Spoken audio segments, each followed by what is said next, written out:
Here are two pieces, are two parts of a music composing project around a musical, which was all made by writing notes on pieces of card and putting them in a hat,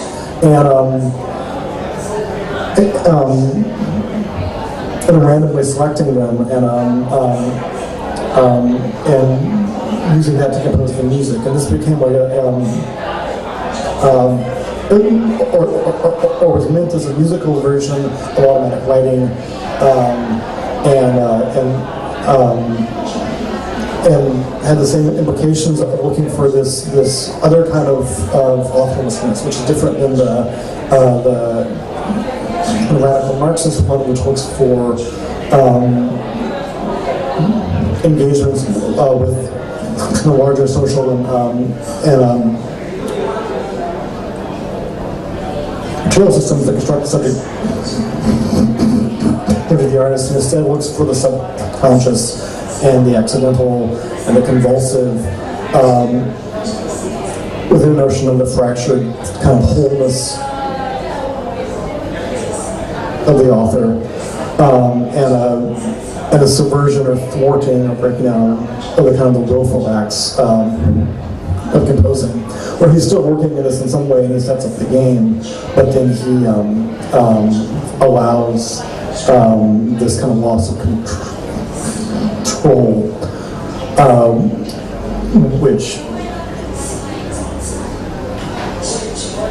is fundamental.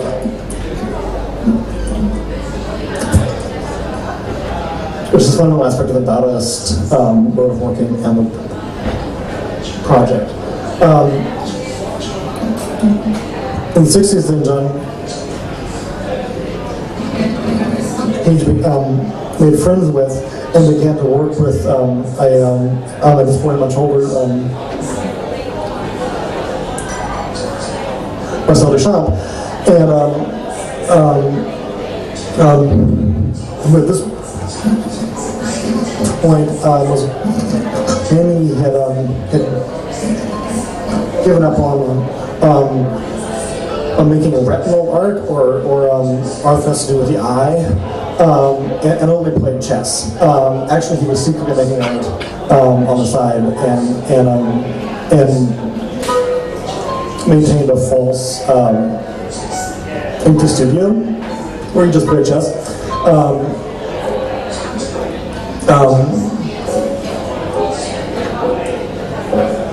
And so him and John Cage began to play chess together, which is a perfect game because it has a few simple rules, which then allow for an infinite, range of possible moves and possible arrangements of pieces and strategies, and creative ways of using it. Apparently, Cage was horrified. Apparently, Duchamp was horrified that Cage was so bad at playing chess.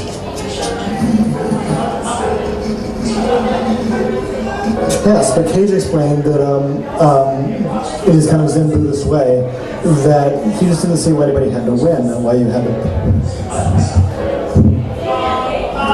play with the purpose, and he was just moving the pieces around the board. So here we see a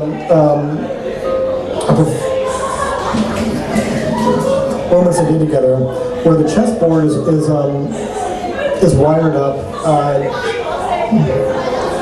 with the volume controls on the instruments of a small orchestra, I think, and so the musicians are playing while they're playing chess, and as they move the pieces around, each move they make affects the volume of the sound. And here we see the elaborate, all the helpers documenting this, the microphones and everything. But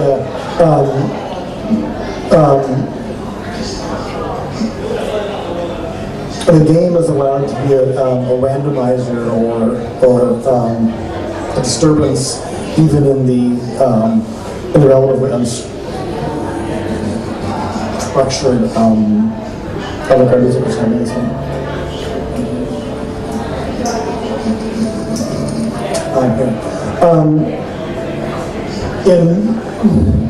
In John Cage's work,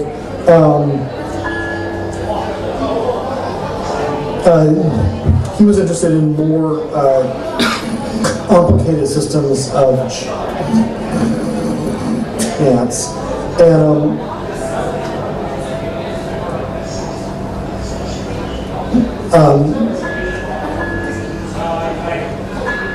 more elaborate systems in general. These are all examples of notations which are made in John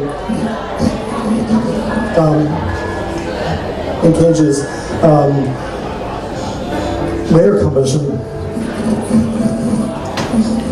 courses of the New School. And what these are supposedly musical scores which range from completely abstract markings which are made either not to be played at all or to be played whichever way the musician wanted to read them. In the case of the one in the middle, you were to play one side and then rotate it and play it again. And of course, it's more of a prompt than a rigorous notational system. But then also, like on the one in the case of the one here, many of them are actually quite simple circuit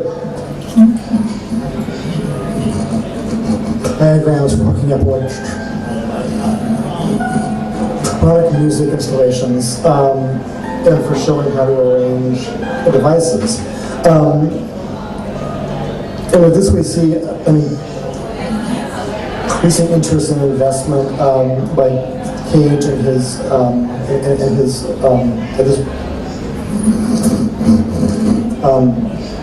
group which he worked with in electronic music and technology in general, as well as in abstract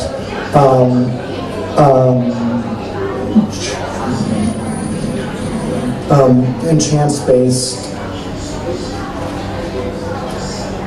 ordering systems like the I Ching here with the hexagrams,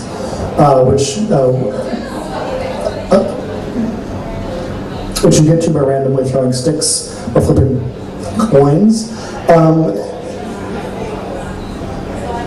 And so if there's any overlap in these, it's that the foundational move of computation is within the systems of information machines are individual kind of units of information or meaning, which can be letters or stitches in a loom or numbers or hexagrams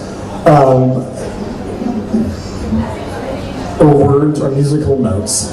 And then there's a system by which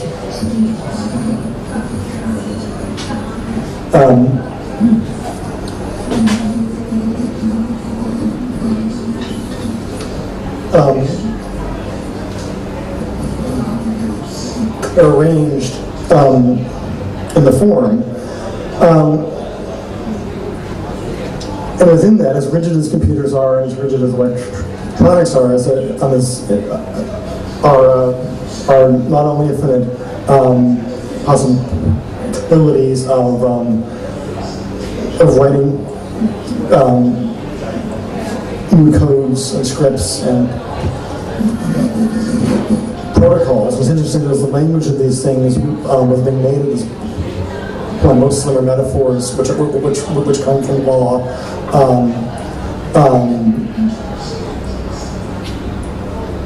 or theater or performance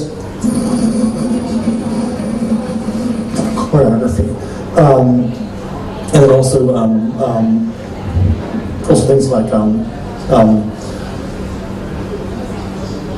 memory and logic, but sure about the brain.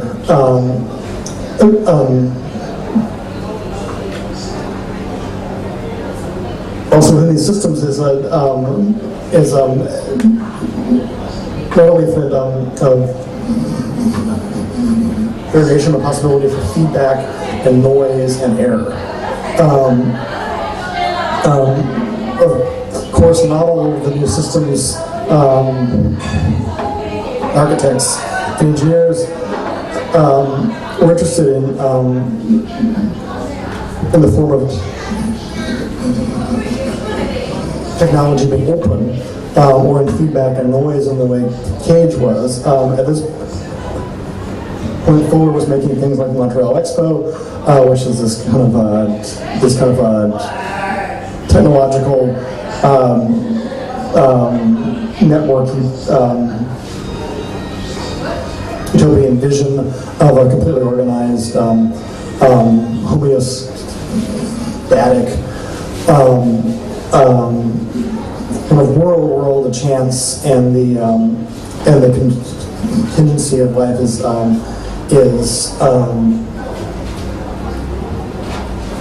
accounted for and absorbed in the feedback loops of the network. And here we see one of the domes in test by the Army as a lightweight structure here that could be used in Vietnam to make some architecture very quickly for open operations. And for him it was completely natural that his work be all about kind of order,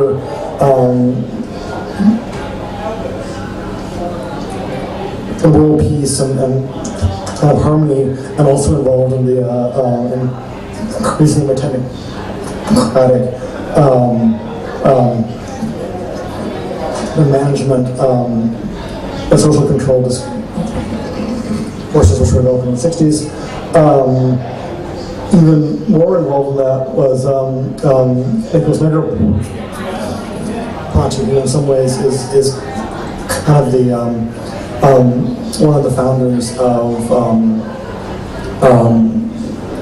what came to be called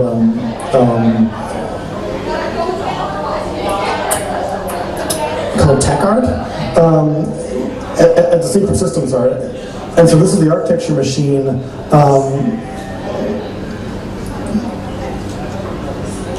MIT. She started on funding from DARPA, which is the Defense Industry Research Projects, the Defense Department research. It's the military funding.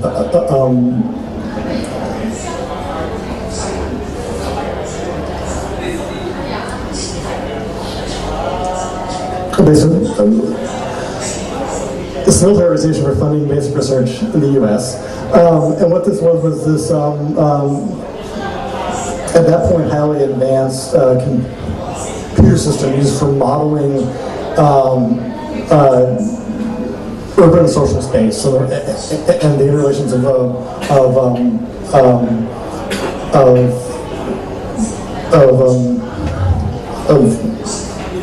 infrastructure and human systems in cities,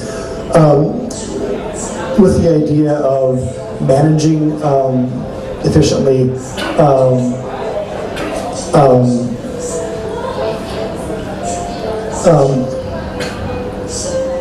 how cities were built and run, and controlling the chaos, which was increasingly worried about in the late 60s, in the wake of the Watts riots, the riots in Harlem. And so in the grant which he wrote to get the money to build this, he argued that this could be used for riot control and for counterinsurgency in Vietnam. And so this is an art installation that went in a show on art and technology in the Jewish Museum, where is the robot arm, which is run by a PCB architecture machine that arranges this